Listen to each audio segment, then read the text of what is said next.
Hello my dear students, एक बार फिर से आपका स्वागत है। और आज आपके लिए मैं लेकर आया हूँ जो लास्ट पोइम है उसके कुछ इंपॉर्टेंट क्वेश्चन है कि फॉर एनी ग्रेगरी, इसके क्वेश्चन है।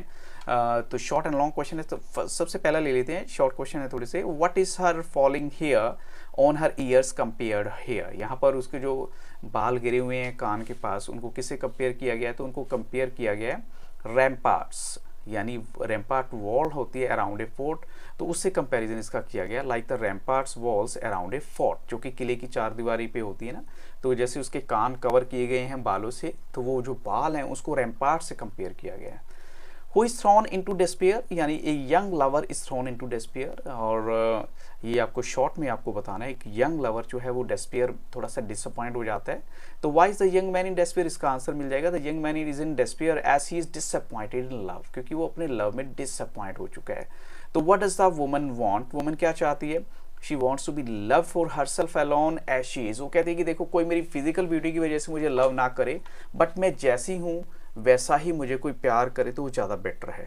क्वेश्चन 5 है, what are those great honey coloured ramparts at the ears at the young lady, what is the poetic device used here. अब देखिए, जो हनी कलर्ड यानी जो जैसे शहद होता है उस जैसे कलर के बाल होना, यानी गोल्डन कलर हम कह सकते हैं। The blonde hair of the Anne Gregory is honey coloured and the long honey coloured hair fall down, वो नीचे गिरते हैं, in the curls covering her ears and the long hair falling on the ears looks like the wide walls of the ramparts around a fort. तो कहने का मतलब क्या है कि उसके बालों को जो है ना कंपेयर किया गया है जैसे किले की एक चार दीवारी वाली जो होती है ना दीवार, उसको उससे कंपेयर किया गया उसके बालों को, क्योंकि उन्होंने कानों को उसके कवर कर रखा है।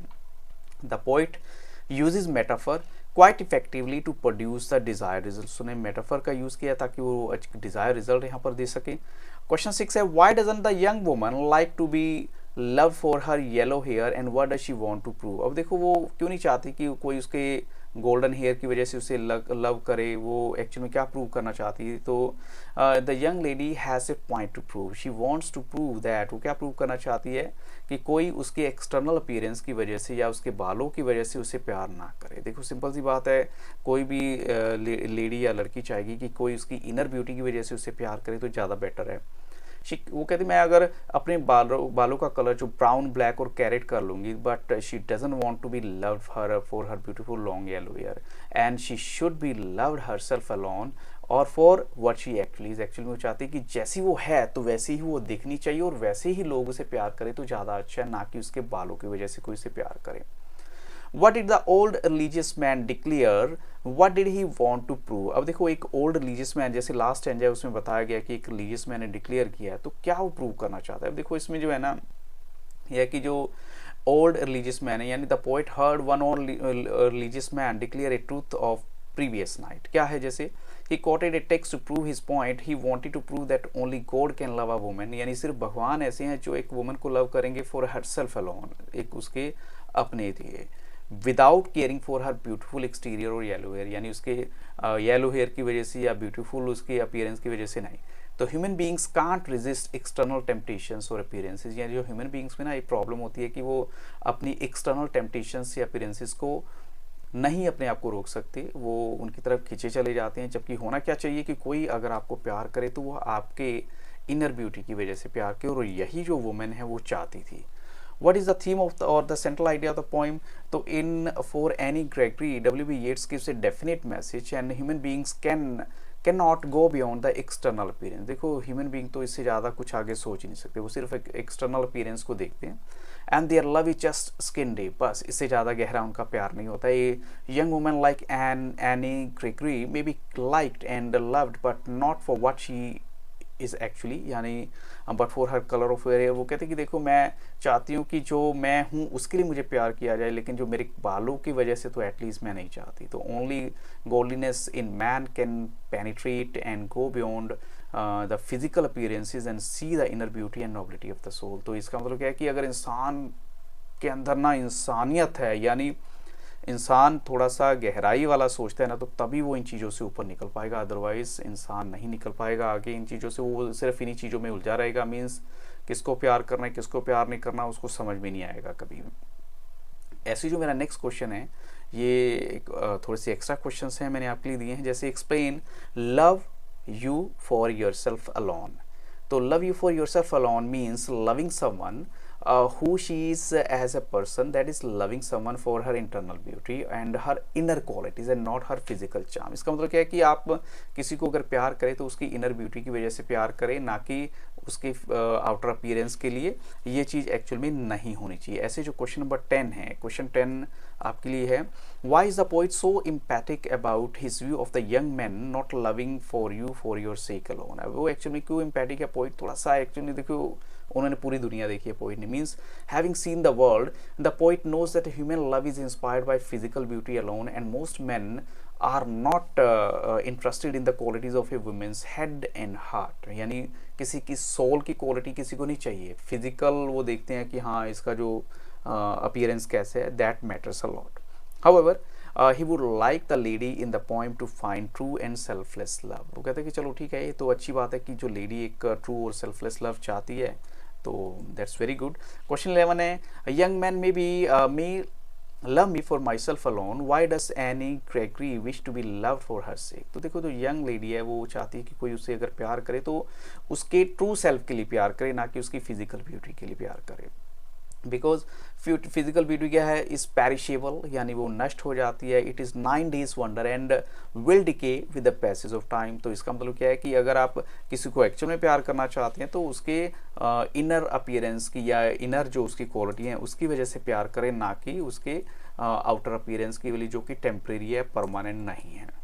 क्वेश्चन 12 है, how is the divine love different from human love. अब देखो डिवाइन लव और ह्यूमन लव दोनों अलग है। वो कैसे, divine love is everlasting and transcends physical beauty, whereas human love is restricted to physical and outward charm only. अब देखो वो जो डिवाइन लव होता है ना, वो कभी ख़त्म नहीं होता और फिजिकल ब्यूटी को ओवरटेक कर लेता है, यानी फिजिकल ब्यूटी से ऊपर होता है, जबकि जो ह्यूमन लव है वो रिस्ट्रिक्टेड होता है सिर्फ फिजिकल और आउटवर्ड चार्म के लिए। तो in divine love the beauty of the soul is given priority, whereas human love gives priority to body, not virtues and qualities of head and heart. तो ये थोड़ा सा है कि आप किस लव में बिलीव करते हैं, ह्यूमन लव या डिवाइन लव।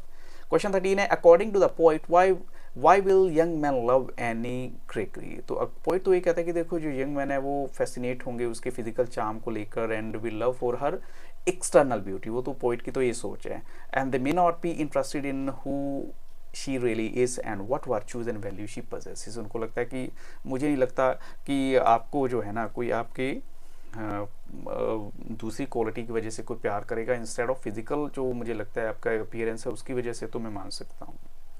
क्वेश्चन 14 है, which stereotype concept of beauty is presented in this poem, is it accepted in modern times. अब देखो जो कौन सा स्टीरियोटाइप है, स्टीरियोटाइप होता है कि अरे वाह ये देखो कितना सुंदर, मतलब भगवान ने कितना सुंदर शरीर दिया है, या कितनी सुंदर आंखें हैं, कितने सुंदर बाल हैं। ये क्या है, फिजिकल ब्यूटी है। ये स्टीरियोटाइप जो एक कन्वेंशनल आइडिया है ना, जो women with blonde golden hair are more beautiful than those with black brown और रेड हेयर।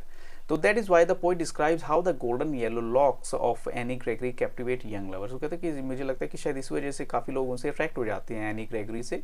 तो हाउएवर इन मॉडर्न टाइम्स वो कहते हैं सेलिब्रेशन ऑफ ब्यूटी जो है ना वो डार्क कॉम्प्लेक्शन की है। अब देखो and women with black brown and red hair are consider as beautiful as those with golden hair. अब आज के टाइम में कॉन्सेप्ट चेंज हो गया है। आज गोल्डन हेयर से ज़्यादा दूसरे वालों को या डार्क कॉम्प्लेक्शन वाली जो विमेन है उनको ज़्यादा लाइक किया जाता है। ये थोड़ी सी आज के टाइम में चेंज हुई है सोच।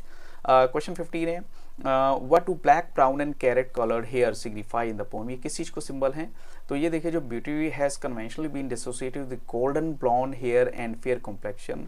और अगर जो वुमेन है जिसके बारे में कहा गया वो अपने बालों को डाई कर लेगी ये डिफरेंट कलर्स में, तो she will not meet the stereotypical idea of a beautiful women. इसका मतलब क्या है कि वो उस कॉन्सेप्ट से बाहर आ जाएगी कि अगर उसके गोल्डन कलर है तभी उसको लाइक किया जाएगा, लाइक तो वो दूसरों को कम अपील कर पाएगी, अपीलिंग उसकी जो क्वालिटी कम हो जाएगी, ऐसा कुछ माना गया इसमें।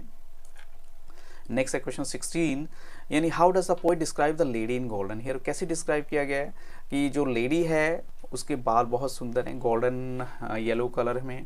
The poet described it as honey coloured as it falls on the sides of her face and covers her ears, और it looks like the ramparts और वॉल ऑफ ए फोर्ट। और ऐसे लगता है जैसे किले की चार दीवारी की तरह यहाँ पर इनको दिखाया गया है।